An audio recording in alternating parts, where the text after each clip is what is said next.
Hello and welcome. These are horse racing selections for Wednesday, the 7th of February. I am Flat Cap Callum and I'm hoping you are all very, very well. Alright, week -7 before the official break happens. 7 weeks to go. 7 weeks to go to turn around what has been a pretty dismal last 3 weeks, it would be fair to say. Firmly in a channel slump, we are. Off the last 3 weeks, so we'll get into kind of stats review and stuff. But yeah, we're in need of something decent to give ourselves a cheer and to make the profit and loss look at even an incy bit more respectable than it currently is sitting at. As far as Wednesday goes, it's quite start of the week. I've got four. I've got dug out, and that absolutely is the four. No replacements, no non-runners, no backups. Literally, they are the only four horses I'm backing for Wednesday. So it's a Yankee, couple of them are shorties in there as well. So one Yankee, one at Sedgefield and three at Kempton. That is the extent of my endeavour. £7. Thursday doesn't look particularly much busier than that. Could even be a one bet kind of day Thursday. And then Friday, Saturday, a little bit more to play with. So we'll see how the week goes. But early indications are it might be a slightly low stake week. We'll see. Tonight's video, not imagining it's going to be particularly long by my standards. So we've got to do the review of the weekend, mentioning anything in the comments, how the golf went. Golf this week super quiet also. I've literally got one golfer, so I'm not even going to put it in the comment. I'll mention it a little bit in a little bit, but one golfer at the what are we on, Qatar Masters, Qatar Championship, Qatar, the golf tournament in Qatar on the European Tour. One golfer is all we've got this week, and I was going to do a mention on Cheltenham Anti-Post because I did the video yesterday and we've already had some price movement on one horse, so I'll update on that as well. So how did we do at the weekend? Not great. We obviously got hammered on Saturday, and then Sunday we did a bonus feed. It was a good day for it, but it did not go my way ultimately. And it was 32-1, 15.25 back, a loss of 16.75. 3 second places. We had another horse placed, but 3 second places at 50s, 18s and 12s. But yeah, it carried on a little bit of January seconditis. That seemed to be a bit of a key theme for January. We had some nice winners, but we had a lot of second places at big prices too, which all would have changed a little bit. And Sunday, the horse where there was most stake on, Rian, really nice second place, 50-1, and SP was that also. That was in one of the big handicaps, Leopardstown. We also had Minx Tiara second in on the Leopardstown handicaps. Both horses got beaten by a handicap debutant. You could back all the handicap debutants and you'd lose overall, but these horses do pop up on a regular basis. Sometimes we talk about regularly handicap debutants, second on a handicap. So I for those two, my picks on those races were with the more experienced horses. On that day, they got turned over by the unexposed horse. One was fancied, one was less fancied if you follow the market. So we ended the week, another week, -62, which we did the same thing 3 weeks ago. So that's comparatively with some of the worst weeks we had in 2023. And I've managed to pull out 2 of them in 3 weeks, sandwiching a lost week, but not to the same extent. So overall, for this year, calendar year, we're on -83. Track back November we won 500, but in the last couple of months that's not a great place to be in. I think we're down about 50 for the last sort of 2 and a little bit months. So minus I think it's 83 for the year. So yeah, not where any of us want it to be at all. And yeah, I'm carrying a little frustration. I'm not necessarily thinking we should be like miles ahead, but some of the choices I've made in terms of the ones that have made the cut for the channel, I'm thoughtful about, and so I'm sort of doing a little bit in the background, a little bit of data trawling, and sort of seeing what I can do about that. It might just be one of them things, but yeah, it's not. The results aren't. The profit and loss isn't reflecting where I think we probably should be. To be honest. That being said, we are due to hit something, because we're on a statistical slump that should bounce at some point. So that wasn't great, and then the golf was toilet really, wasn't it? But we had 5 at Pebble Beach. They weren't close enough, and then we even lost the last round because of the terrible weather. So we never even got a chance to see if any of them could have made up round. So strike out on the golf. So that was that, and then since then I put up one late horse in the comments Monday that some will have seen that got beat. That was only within a couple of hours of the race. And because originally I put nothing up, and then I did nothing in the comments for Tuesday. So we arrive for the Wednesday selections. I arrive with a little bit of tail between my legs, so need to do better, 100%. So I appreciate those people who still watch, and some people watch because they know it will turn. Some people watch because they hope it will turn. Some people watch because they laugh because they think it will never turn. Who knows what the truth is? Somewhere in there. Okay, here we go. This is the one bet for Wednesday. 210 Sedgefield, 1 jumps horse, benefit run. That is a 33s. It was a slight amendment there because originally when I wrote this out and I left it, it was actually 22s. It was average price, and now it's gone to 33. So really happy that we've got a nice little drift tonight on that. So benefit run.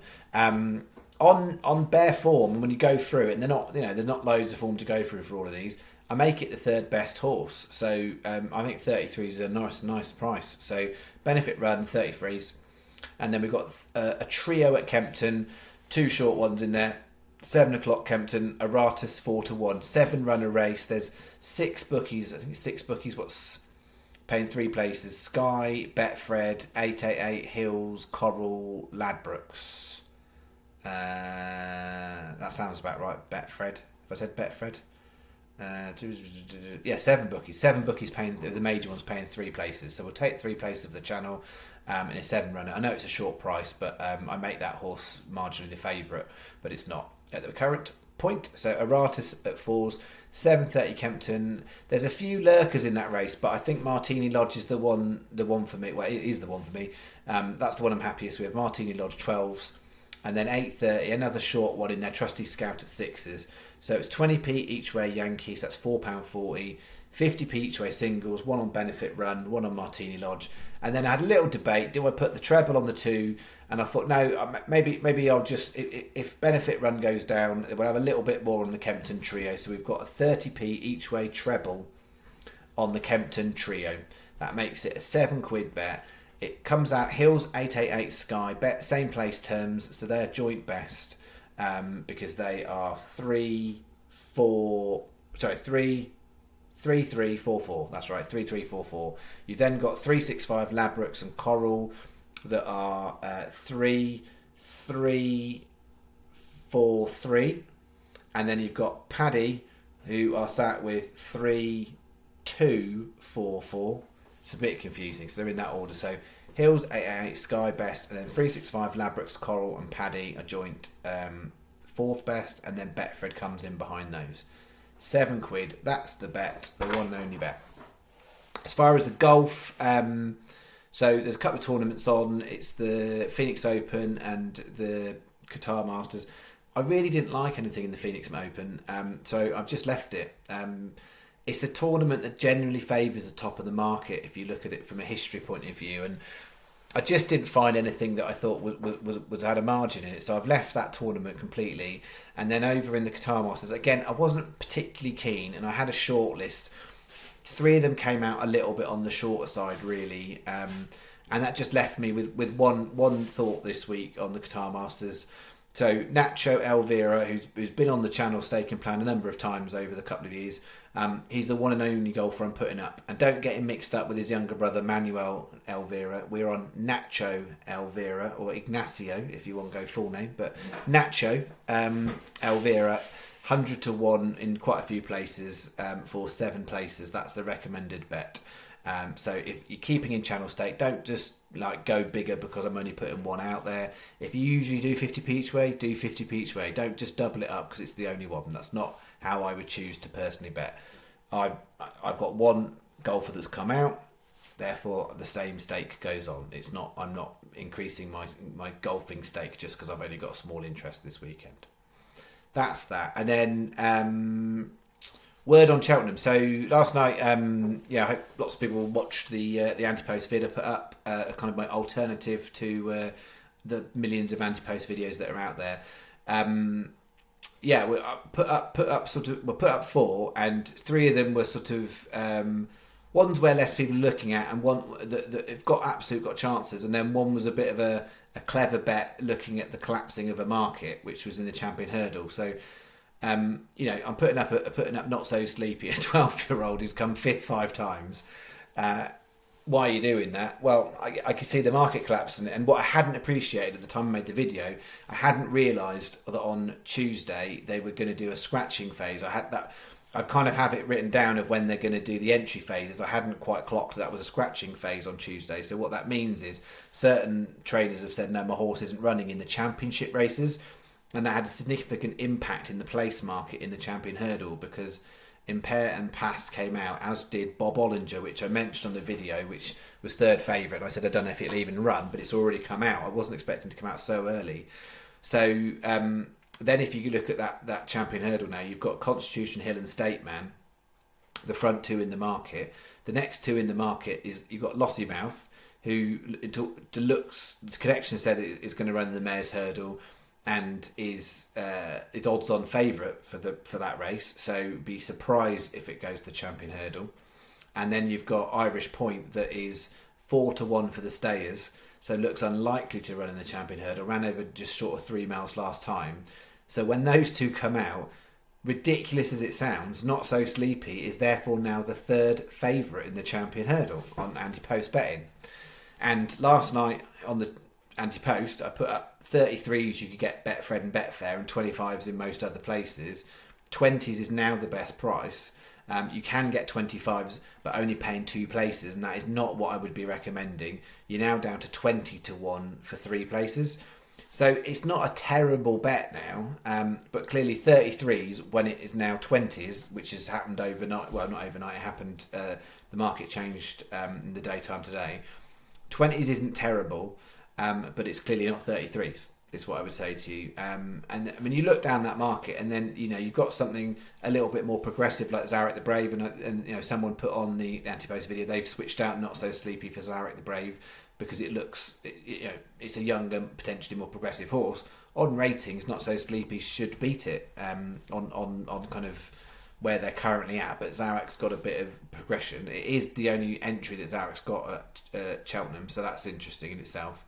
But yeah, it's going to be fascinating to see how many horses actually run, because now a couple of those potentials have come out the market. I think there may be a few more in there that get kept in just because from a place money. So outside the top 2, I think it's going to be a really low quality race. So you've got 2 absolute crackerjacks if Constitution Hill and State Man turn up, but outside of that, got to be one of the lowest quality Champion Hurdles I can think of, really, in terms of what else you're looking at in the market. So it'd be interesting to see what goes on. But yeah, well done if you got the 33s at Betfred or Betfair last night, or even 25s, because 20s is best price you can get for 3 places as far as I can see.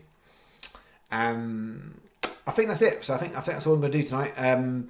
Back tomorrow night. Expecting it to be a normal week. So Thursday night, probably Friday night, but not guaranteed. Wednesday night, Thursday night, and then I'm not sure if it'll be Friday night or Saturday morning at this current juncture. But expecting 4 videos, not planning on any bonus video for Sunday. So yeah, hoping to make it a bit of a profit. But at some point soon, you know what will happen. It'll be International Positivity Week before you know it. And we all know what happened last year on International Positivity Week. So you never know when it might come around. You never quite know. It's a movable date, you see. Last year it was the inaugural made-up event, and therefore because of that fact, the dates can move. So unfortunately, this isn't International Positivity Week, but we'll get there at some point, as and when we need to. All right, that is me for today. Thank you very much. See you tomorrow night. Bye-bye.